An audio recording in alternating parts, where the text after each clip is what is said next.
నువ్వు కుప్పంకి వెళ్ళు, నేను ఉత్తరాంధ్రకి వెళ్తా, నువ్వు గెలుసు నేను గెలుసు, హాయిగా ఉంటుందని. నేను ఒక్కలా స్పీడ్ కదా, యువకుడిని కదా, తెల్లగడ్డ చూసి మోసపోతున్నా. యువకుడిని కొంచెం స్పీడ్. ఎప్పుడు గెలవని నియోజకవర్గంలో పోటీ చేస్తా, ప్రజల మనసు గెలుచుకుంటా, అప్పుడే నేను నాయకుడు అవుతా అని బాబు గారు చెప్పాను. అమ్మా నేను ఓడిపోయిన తర్వాత కూడా కోవిడ్ 2వ లాక్డౌన్ అప్పుడు బాబు గారు నేను కూర్చుని, బాబు గారు మొదటిసారి ఆఖరిసారి నన్ను అడిగారు, మంగళగిరి నుంచే నువ్వు మళ్ళీ పోటీ చేస్తావా అని అడిగారు.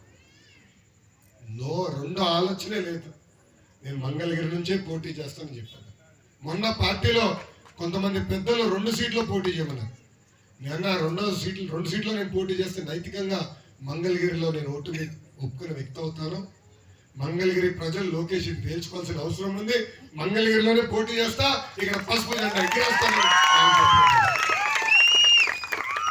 ఒక యువకుడిని నాకు